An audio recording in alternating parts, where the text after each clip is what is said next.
Bonjour à tous et bienvenue pour la suite de mon budget de novembre. Donc voilà, je suis de retour. J'ai repris ce qu'on avait fait dernièrement.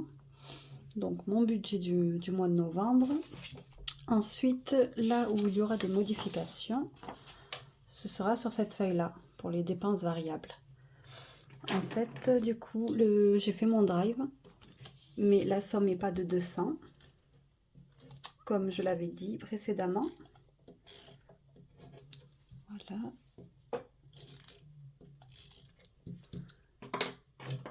Mais j'ai fait un drive de 248,91.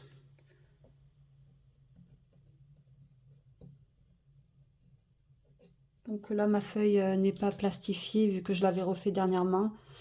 C'est pour ça que je mets du blanc, mais la prochaine fois, ça sera mieux avec le plastifié. Ça sera plus propre aussi. Alors, cantine drive. Et ensuite, j'ai enchaîné des rendez-vous enfants. Pour une somme de 115 €. Donc des rendez-vous qui étaient prévus, que j'ai enchaîné sur la même journée, mais que j'avais pas quantifié combien ça allait me faire en fait, quand on en a parlé. Donc 115 €. Faire le total de mes dépenses variables. Donc 88,40 plus 248,91 et les 115. Alors 452,31.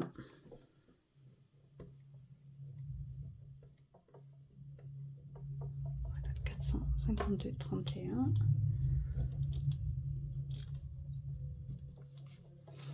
Je vais reporter de suite en bas de mon tableau.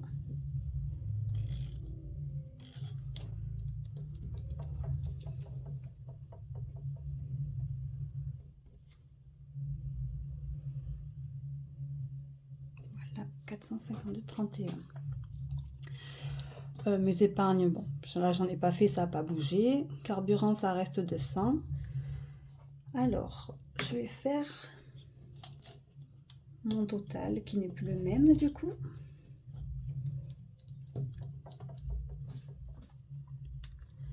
Allez, on reprend.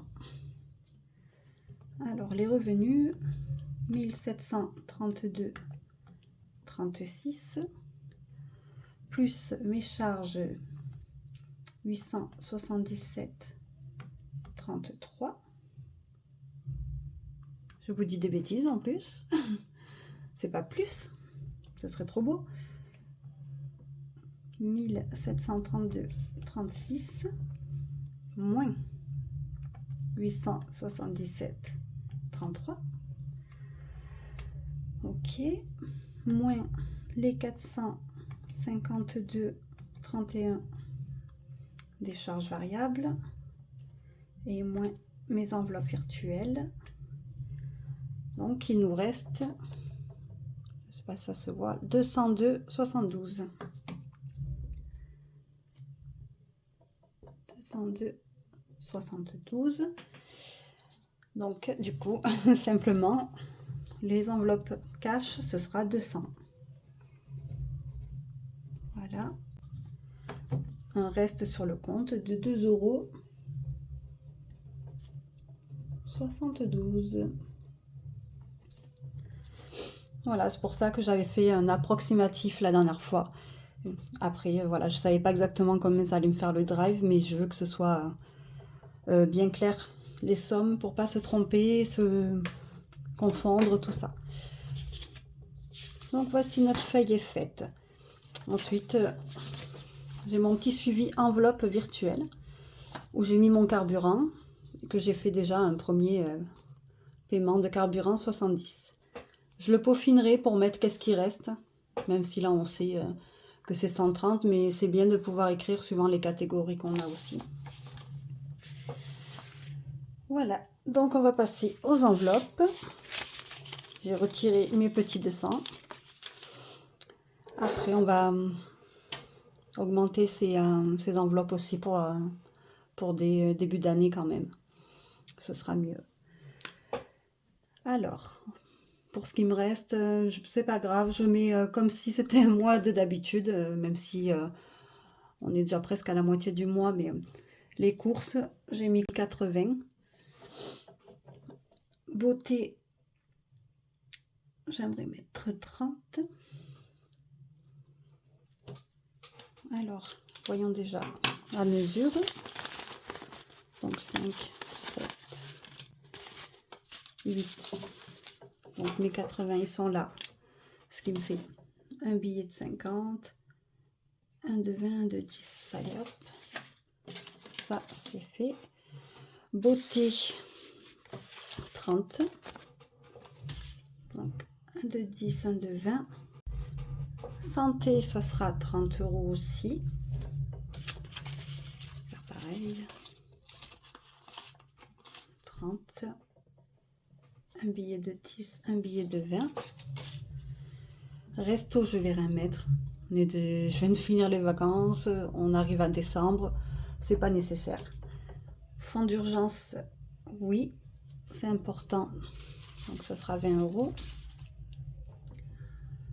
Donc fonds d'urgence, un billet de 20. Qu'est-ce que je voudrais mettre? Vacances, ben non. Pour ce mois-ci, Noël. Anniversaire, je vais mettre 20. Et enfants, je vais mettre 20. Qui seront des billets de 20. Hop. Alors, 8, 10, 11, 13, 14, 15, 16, 17, 18, 19, 20. On est bien à 200. 3 billets qui font 30. 2, 4, 6, 8, 10, 12. 120 et 50. 30, 120, 50, 200. Donc là-dessus, on est bon. Donc je vais mettre dans mon classeur.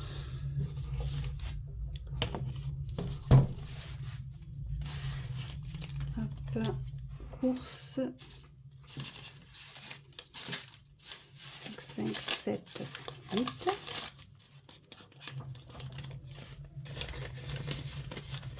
Beauté. C'est ma petite manicure, ça.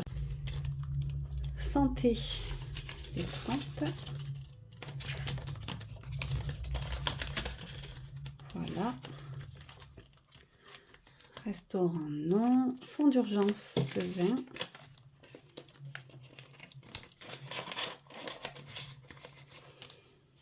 Vacances, Noël, anniversaire.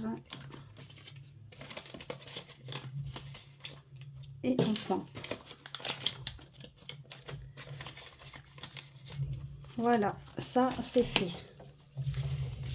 Maintenant, si vous êtes comme moi, vous vous dites, ok, mes enveloppes, elles sont assez vides. Noël se rapproche parce qu'on est déjà en novembre, ça va aller très vite, c'est toujours beaucoup de frais. Ne vous stressez pas, ne vous prenez pas la tête.